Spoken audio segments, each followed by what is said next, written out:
51, versets 1-2. Et ce bon destructeur est aussi une tempête. C'est un homme fort, un homme puissant, comme un orage de grêle, un ouragan destructeur, qui précipite des torrents d'eau. Ésaïe 28, versets 1 à 3. On voit que cet homme fort, eh bien, c'est un bon destructeur, une tempête, un orage de grêle, un ouragan destructeur qui précipite des torrents d'eau. Ésaïe 28, versets 1 à 3. Et cette grêle, c'est-à-dire cet homme destructeur, la parole de Dieu nous dit, eh bien, elle était tombée sur l'Égypte. Cet homme fort et puissant était tombé sur l'Égypte. Cet ouragan, cette grêle qui a tout, eh bien, massacré en Égypte, eh bien, c'était l'armée du Seigneur. Il se servait des hommes, le Seigneur, pour mettre, eh bien, ces fléaux sur l'Égypte. Exode 9, versets 22 à 26. C'est ce que le Seigneur appelle des pierres de grêle. Ézéchiel 38, verset 22. Parce que les hommes, la parole de Dieu nous dit que ce sont des pierres et que leur cœur est comme une pierre. C'est pour ça qu'il dit « Je mettrai mes commandements non sur des cœurs de pierre, mais sur des cœurs de chair ». Dans Ézéchiel 36, versets 25, 26, 27. Et nous savons que les eaux représentent le monde, les nations et les foules. Apocalypse 17, versets 1, 15. Les eaux aussi représentent l'eau, bien sûr, les nuages, les nuées, ça représente aussi les hommes, c'est aussi les eaux. Ça représente, les nuées représentent aussi les anges. Les faux prophètes sont appelés, dans la parole de Dieu, des nuées, c'est-à-dire des nuages sans eau. C'est ce que nous dit la parole de Dieu. Donc, Jude 12. Alors, on peut regarder Jude 12, on peut regarder aussi Proverbe 25, verset 14. Proverbe 25, verset 14. 2 Pierre 2, verset 17. Hébreux 12, verset 1. Une nuée de témoins. Ésaïe 19, verset 1. On voit que le Seigneur est bien sur une nuée rapide montée sur un chérubin. Et on peut dire aussi que l'ange Gabriel, eh bien, il était venu, eh bien, je crois que c'est dans Daniel, eh bien, avec rapidité. Alors, Ésaïe 19, verset 1, Ézéchiel 38, versets 9, 10, 11, 16, 17 et Apocalypse 1, verset 7.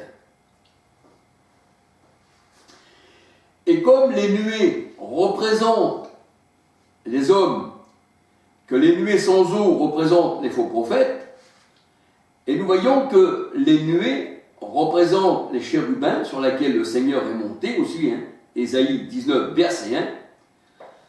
Alors on peut dire que le Seigneur, dans sa parole, eh bien, il s'entoure, Apocalypse 19, 6, le Seigneur s'entoure de nuages et d'obscurité. Il s'entoure de nuages et d'obscurité. Psaume 97, verset 2. Psaume 18, verset 10 à 16. Une épaisse nuée est sous les pieds de l'Éternel. Il est monté sur un chérubin. Et il est enveloppé des eaux obscures et de sombres nuages. Et quand les nuages sont noirs, ça annonce une tempête, ça annonce un désastre, et ça annonce la grêle, ça annonce l'ouragan, ça annonce l'homme fort qui vient dévaster les champs de l'Égypte.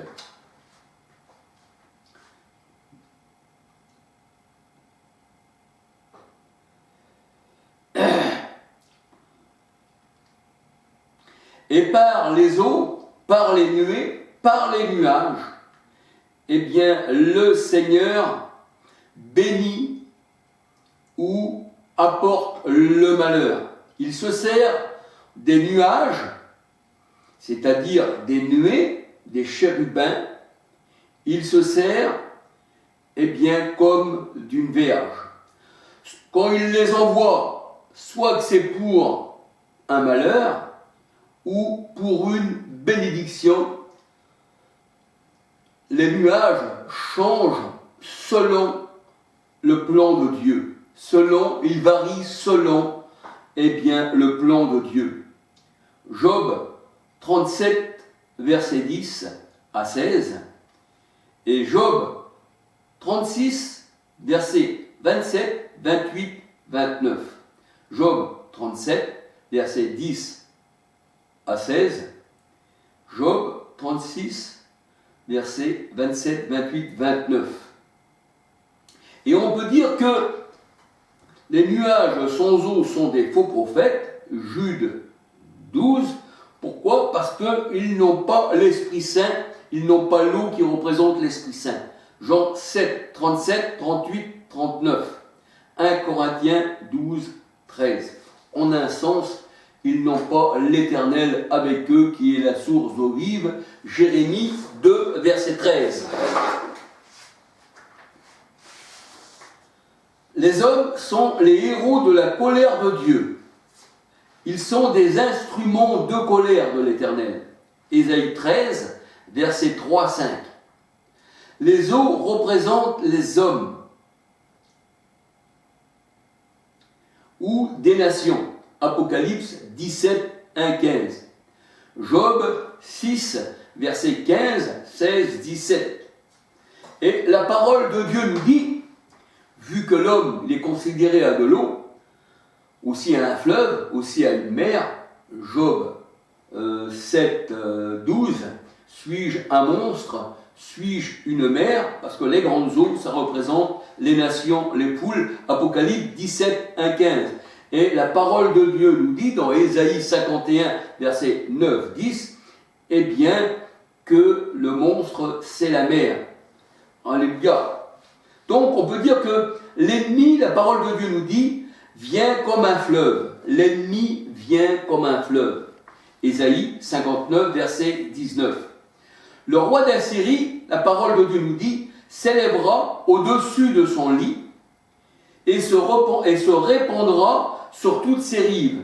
Il pénétrera dans Juda, il débordera et inondera et il atteindra jusqu'au cou.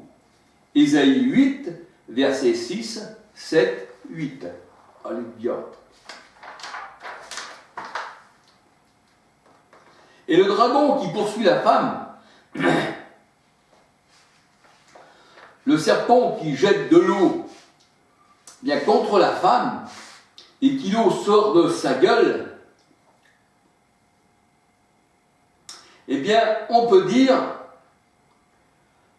que l'eau qui sort de la gueule du dragon, on peut dire que c'est les nations.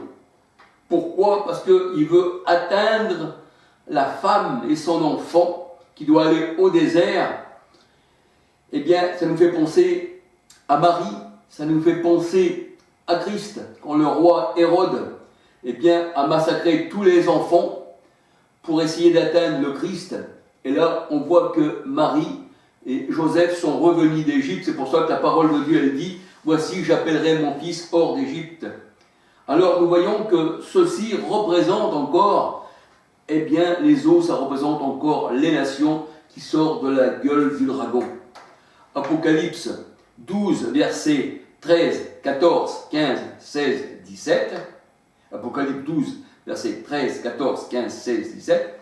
Matthieu 2, versets 3, 7, Matthieu 2, versets 3, 4, 7, 13, 14, 15 à 23. Matthieu 2, versets 3, 4, 7, 13, 14, 15 à 23.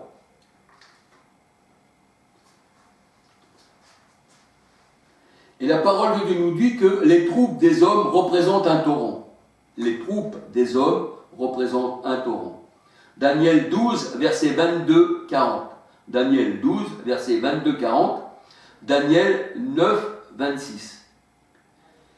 Et Ésaïe 43,2 nous dit, si tu traverses les eaux, elles ne te submergeront pas. Et nous voyons que le roi d'Assyrie, là, eh bien, il avait submergé, eh bien, et il inondera, et il débordera, il débordera, il pénétrera dans Juda. Ésaïe 8, verset 6, 7, 8. Et là, la parole de Dieu nous dit que, Ésaïe 43,2, si tu traverses les eaux, c'est-à-dire si tu traverses le monde, les nations, les foules, eh bien, elles ne vont pas te submerger. Et la parole de Dieu nous dit que les grandes eaux ne peuvent pas éteindre, les grandes eaux, les fleuves ne peuvent pas éteindre, eh bien, l'amour, et elles ne vont pas, eh bien, submerger l'amour. Cantique 8, verset 7. Et être délivré de ses ennemis, c'est être délivré des liens de la mort, des torrents de la destruction. Psaume 18, versets 4, 5, 6 à 18. La parole de Dieu nous dit, il m'a délivré des grandes eaux, a pris sa main d'en haut, parce que le Seigneur il ne veut pas que je reste dans le monde, hein. Mon royaume ne fait pas partie de ce monde, eux ils sont d'en bas, nous sommes d'en haut. Donc il m'a sorti, il a étendu sa main d'en haut et m'a sorti des grandes eaux. C'est pour ça que Moïse veut dire aussi sauver des eaux, sauver du monde. Il m'a sorti et délivré de mon ennemi. Il m'a délivré des grandes eaux. Il m'a délivré des torrents de la destruction. Psaume 69, versets 1, 2, 3, 15, 16. Et à l'approche de l'Éternel, la parole de Dieu nous dit, les eaux se sont enfuies loin de la face de l'Éternel. Psaume 114, versets 3, 4, 5, 6, 7, 8. Psaume 77, versets 16, 17 à 21. Et Ésaïe 17, versets 12 à 14. Et tous sont instruments du Seigneur. La parole de Dieu nous dit que le Seigneur, il a fait, comme je disais tout à l'heure, eh bien qu'il est le potier, il a fait les vases, des vases d'un usage vil, pour des tâches, eh bien, ignobles, et des vases d'honneur. C'est ce que nous dit le Seigneur. Et nous sommes tous des instruments de Dieu. Acte 9, 15, Psaume 9, 17, Romains 9, versets 17 à 23. Et la parole de Dieu nous dit que c'est l'Éternel, c'est Dieu, c'est Jésus-Christ, eh bien, qui met les principautés, qui donne le pouvoir, même à ses disciples, il dit « Je vous ai donné le pouvoir de chasser les esprits impurs », eh bien, on voit que le Seigneur Jésus-Christ est au-dessus de toute domination. Ça veut dire qu'il est au-dessus de tous ces chefs du monde, de toute domination. Le Seigneur, il est au-dessus de toute autorité, de toute puissance, de toute dignité et de tout nom que l'on puisse nommer. Éphésiens 1, versets 21-22, Éphésiens 3, verset 10. Aucun roi de ce monde n'est plus haut que le Seigneur Jésus-Christ. Aucun roi de ce monde n'est plus haut que le Seigneur Jésus-Christ. D'ailleurs, on l'appelle le Dieu très haut. Alléluia, le Dieu inaccessible par la sagesse du monde. Alors, aucun roi de ce monde, ni d'ailleurs, n'est au-dessus de lui. Il se nomme le Dieu très haut. Il agit avec les habitants de la terre et les rois de la terre comme il le veut. Daniel 4, verset 17-35. Daniel 4, verset 17-35. Daniel 5, verset 18 à 26. La parole de Dieu nous dit que tout a été créé par le Christ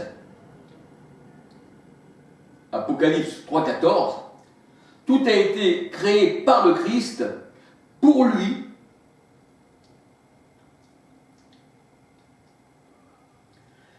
Tout a été créé par le Christ et pour lui. Les choses qui sont dans les cieux ont été créées pour lui. Les choses qui sont sur la terre ont été créées pour lui. Les visibles et les invisibles. C'est-à-dire trône, dignité, domination, autorité. Tout a été créé par lui et pour lui. Il est avant toute chose et toute chose subsiste en lui. Ça veut dire les rois, le monde, la terre, tout a été créé par lui et pour lui, et il est au-dessus des rois, et il fait avec le monde ce qu'il veut. Il est le potier, il fait des vases d'un vil usage, et il fait des vases d'honneur. Alléluia. Donc on peut dire que tout a été fait par le Seigneur. Proverbe 8, versets 14 à 16. Les trônes, bien sûr, Proverbe 8, versets 14 à 16. Daniel 2, versets 37, 38. Alors, ceci est écrit dans la parole de Dieu. Colossiens 1, versets 15, 16, 17, 18. Colossiens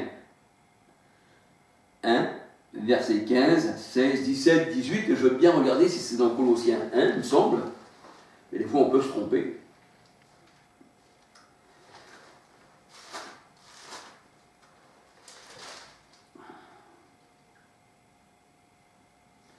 Voilà, Colossiens 1, 15, 16, 17, 18. C'est lui qui est au-dessus de tout nom, de toute autorité, de toute domination. Tout a été fait par lui et pour lui. Alléluia. Hébreux 1, verset 1, 2, 3. Et la parole de Dieu nous dit, dans Apocalypse 4, verset 4, 5, que des trônes sont autour du trône du Seigneur. Les disciples sont donc rois avec le Seigneur. Et c'est pour ça qu'il est dit qu'il est le roi des rois et le Seigneur des seigneurs. Parce que le Seigneur a fait, eh bien, de son peuple un royaume de sacrificateurs. Alléluia. Alors qu'il est au-dessus de sa créature, mais il est aussi au-dessus des rois, eh bien, de ce monde. C'est pour ça qu'on dit qu'il est le roi des rois, le Seigneur des seigneurs, et le monde entier doit obéir au Seigneur parce qu'il est le Tout-Puissant. Personne ne peut résister, eh bien, à sa puissance et à sa volonté. Alléluia. Alors, roi des rois, Seigneur des seigneurs, alléluia, c'est le Seigneur, alléluia. Apocalypse 17, verset 14. Apocalypse 19, verset 16. Deutéronome 10, verset 17. 1 Timothée 6, 15. Et Psaume 95, verset 3. Et la parole de Dieu nous dit que seul l'Éternel change les temps et les circonstances. Il renverse et établit les rois. Daniel 2, 21.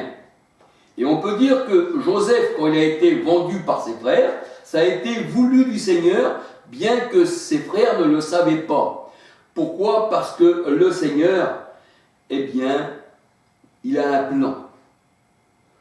Il a un plan derrière tout ça. On pourrait croire des fois qu'on va dans un endroit que, eh bien, on est perdu, voilà. Mais non, le Seigneur a un plan. Joseph, eh bien, quand il a été vendu par ses frères, le Seigneur avait un plan. Il fallait qu'il fasse rentrer, eh bien, les parents, les frères, ses frères, Joseph, en Égypte. Il fallait qu'il reste en Égypte et qu'ensuite le Seigneur aille les délivrer de l'Égypte. Alors c'est pour ça que Joseph disait à ses frères, eh bien, le mal que vous avez conçu contre moi, Dieu l'a transformé en bien. Pour ça qu'il change les temps et les circonstances. Daniel 2, 21, Genèse 50, verset 20, 21, Genèse 45, verset 4 à 13. Et la parole de Dieu nous dit, tout concourt au bien de ceux qui aiment le Seigneur. Romains 8, verset 28. Il est celui qui abaisse, celui qui rend riche, celui qui rend pauvre, c'est lui qui blesse et qui guérit. 1 Samuel 2, 4, 5, 6. Et c'est par lui que les malheurs arrivent. Arrive-t-il un malheur dans une ville sans que l'Éternel en soit l'auteur? Amos 3, 6. C'est-à-dire que le malheur, ce n'est pas un démon qui viendrait comme ça, c'est le Seigneur. Il est le Tout-Puissant et ne donne pas sa gloire à un autre. Lamentation 3, versets 36, 37, 38. Jérémie 32, verset 42. La bénédiction et la malédiction viennent de l'Éternel, Deutéronome 28, verset 1 à 68. Job 1, verset 10, 11, 21, 22. Job 2, verset 3, 4, 5, 10. Et Job 42, verset 10, 11. Le jour du bonheur et du malheur viennent de l'Éternel. Ecclésiaste 7, verset 14. Et le vouloir et le faire, eh bien, ceci nous vient de Dieu. Philippiens 2, verset 13. Et dans Jean 15, le Seigneur dit, si vous ne restez pas attachés à moi comme les serments sur la vigne, eh bien, vous ne pouvez rien faire. C'est-à-dire, vous ne pouvez pas faire, c'est-à-dire, quand il a fait ses apôtres, et qu'il a dit, voici le pouvoir de faire ceci, sans Christ, on ne peut rien faire. Et la parole de Dieu nous dit, puisque c'est Dieu qui est tout-puissant, puisque c'est lui qui dirige le monde, si Dieu est pour nous, qui sera contre nous? Romains 8, versets 31-33. La parole de Dieu nous dit qu'au-dessus des hommes,